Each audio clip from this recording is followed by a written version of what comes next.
Hello friends, welcome to our channel Study Point. Today topic is use of modal auxiliary verbs can and could. So this is very useful video for English learners, and here we shall describe the use of can and could in sentences, rules and their meaning in Hindi will be discussed here, and each rule will be described with examples also. So here we start this video, can and could.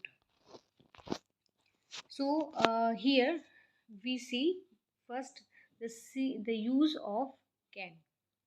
Rule number 1, सबसे पहले यहाँ पर हम can और could का use सीखने से पहले सबसे पहले यहाँ पे हम स्टार्ट करेंगे कैन का यूज़, कि कैन का यूज़ हम कहाँ पर करते हैं। तो रूल नंबर 1 है इसमें, कैन का जो यूज़ है वो पावर एबिलिटी या कैपेसिटी को एक्सप्रेस करने के लिए किया जाता है। यानी कि here we can use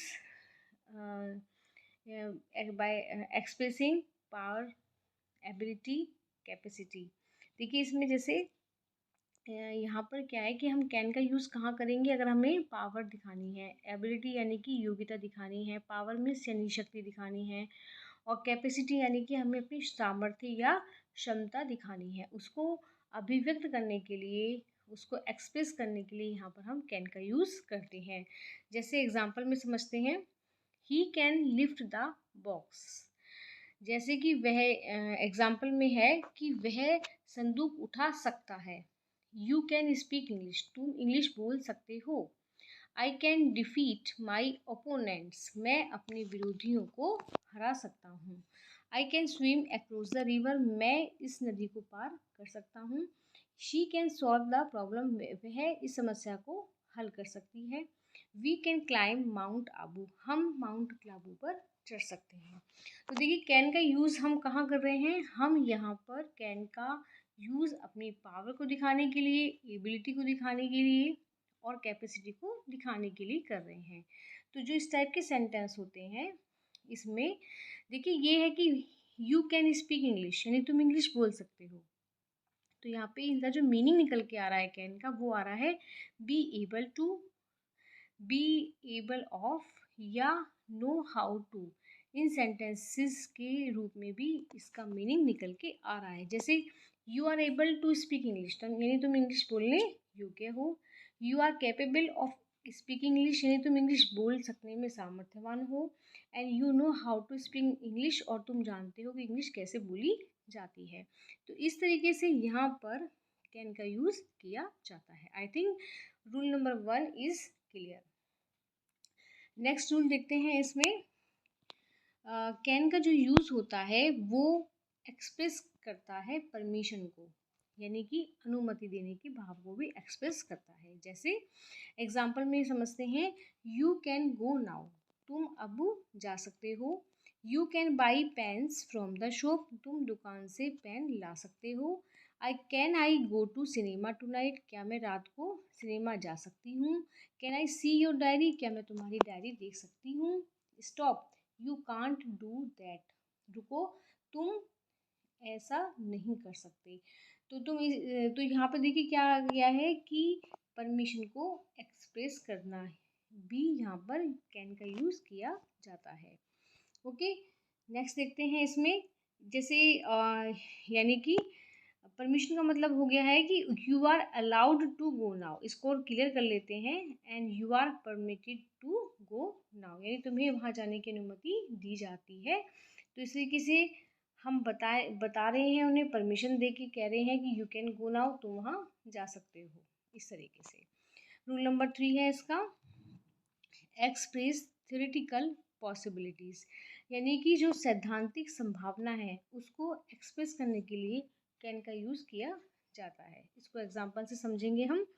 everyone can make a mistake, यानी प्रत्येक गलती कर सकता है। इट कैन बी ट्रू, ऐसा सच हो सकता है। इलेक्ट्रिसिटी कैन बी डेंजरस, बिजली खतरनाक हो सकती है। तो इस तरीके से देखिए यहाँ पर क्या है कि थ्योरेटिकल पॉसिबिलिटी दिखाई गई है, उसके पीछे कुछ थ्योरी बनी हुई है, वो पॉसिबिलिटी संभावना बनी हुई है। तो यहाँ पे इसे एक्सप्रेस करने के लिए भी कैन का यूज़ किया जाता है। नेक्स्ट देखते हैं रूल नंबर 4, एक्सप्रेस हैबिट और नेचर। यानी कि कैन का जो यूज़ है वो हैबिट और नेचर, हैबिट मीन्स आदत, नेचर मीन्स स्वभाव, इसको एक्सप्रेस करने के लिए कैन का यूज़ किया जाता है। जैसे a deceitful person can deceive us, यानी जो एक धोखा देने वाला पर्सन है वो हमें धोखा दे सकता है।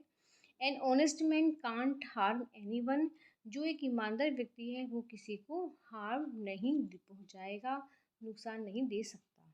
तो यहाँ पर एक तरीके से ये आ गया है कि किसी पर्सन की एक हैबिट है और वो उस हैबिट को शो करने के लिए कैन का यूज़ करते हैं। तो यहाँ पर ये आपके रूल्स हैं जहाँ पर हम कैन का यूज़ करते हैं।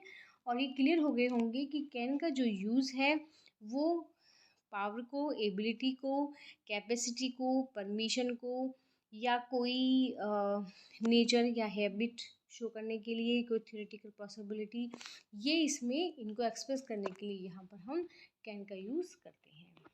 अब नेक्स्ट हम यहाँ पर कैन की जो सेकंड फॉर्म होती है कुड, यानी और ये मॉडल भी है, तो इसका यूज़ हम कहाँ करते हैं इसको हम सीखते हैं कि कुड का यूज़ कहाँ करते हैं। So here we start the use of could. Rule number 1, सबसे पहले देखिए कुड का जो यूज़ होता है वो कैन की सेकंड फॉर्म है, पास्ट टेंस है, और इसको इनडायरेक्ट स्पीच में बनाने के लिए भी करते हैं। उसका पास्ट टेंस फॉर्म है। जैसे कि इसमें एग्जांपल समझते हैं। डायरेक्ट सेंटेंस है, ही सेड, उसने कहा, I can beat you in the race, मैं तुम्हें रेस में बीट कर सकता हूँ। अब ये तो हो गया डायरेक्ट, अब इसका हमें इनडायरेक्ट बनाना है। He said that he could, can का कुड हो जाएगा beat me in the race. तो यहाँ पर कैन का कुड चेंज कर दिया गया है। इसी तरीके से नेक्स्ट है I said I can solve this sum, तो इसको बना दिया गया है I said that I could solve that sum. तो यहाँ यानी कि इसमें डायरेक्ट का इनडायरेक्ट बनाने के लिए पास्ट फॉर्म में कैन का कुड चेंज कर देते हैं। तो ये तो इसका फर्स्ट यूज है। सेकेंड यूज है एक्सप्रेस पास्ट एबिलिटी, पावर या कैपेसिटी, यानी कोई भी पास्ट की एबिलिटी, पावर या कैपेसिटी को शो करने के लिए यहाँ पर कुड का यूज करते हैं। जैसे देखिए इसमें my brother could drive a car at the age of 16, यानी मेरा भाई 16 की एज में कार चला सकता था। He could pass the board examination, वह बोर्ड एग्जामिनेशन पास कर सकता था।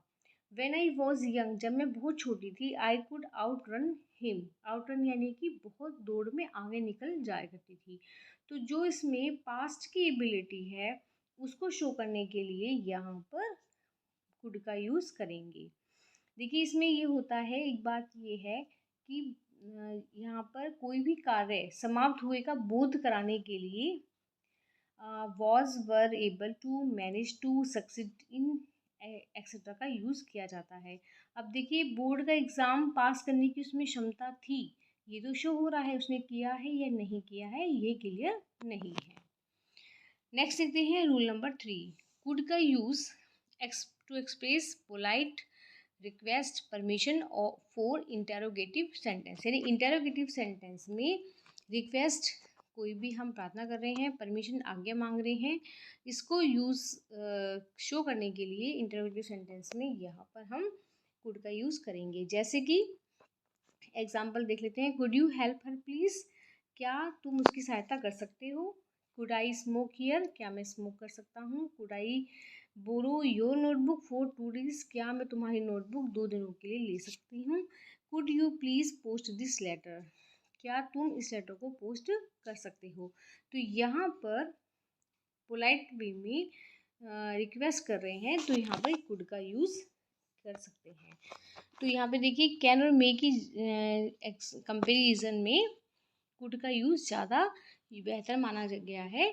तो यहाँ पर हम पोलाइट वे में रिक्वेस्ट या परमिशन लेने के लिए कुड का यूज़ करेंगे। Rule number 4, express possibility for unreal situation of present, यानी कि प्रेजेंट की जो अनरियल सिचुएशन है, अवास्तविक परिस्थिति है, उसमें पॉसिबिलिटी यानी संभावना के लिए कुड का यूज़ करते हैं। जैसे एग्जांपल देख लेते हैं, if I had more money, यदि मेरे पास बहुत ज़्यादा मनी होता, I could by a motorcycle, तो मैं एक मोटरसाइकिल खरीद सकती थी। तो यहाँ पे देखिए पॉसिबिलिटी आ गई है, if you worked hard you could succeed, यदि आप कठिन परिश्रम करोगे तो सफल हो जाओगे। तो यहाँ पे जो एक अनरियल सिचुएशन है उसकी पॉसिबिलिटी के लिए भी कुड का यूज़ करते हैं। तो इसका मतलब हियर वी लर्न कैन की सेकंड फॉर्म कुड होती है in past tense, okay, and past ability, capacity, power को शो करने के लिए कुड का यूज़ करते हैं। एंड जो हम रिक्वेस्ट करते हैं किसी से पोलाइट वे में, तो भी हम कुड का यूज़ करते हैं। और कोई अनरियल सिचुएशन है उसे भी शो करने के लिए भी हम यहाँ पर कुड का यूज़ करते हैं। So here we discuss about the rules and their meaning and examples also. We learn about that could, can and could. So this is very useful video for the who wants to learn use of can and could. So thanks for watching. Please like, share and subscribe the video. Please like, share and subscribe the video to motivate me for new videos. Thanks for watching. We will see you in the next video.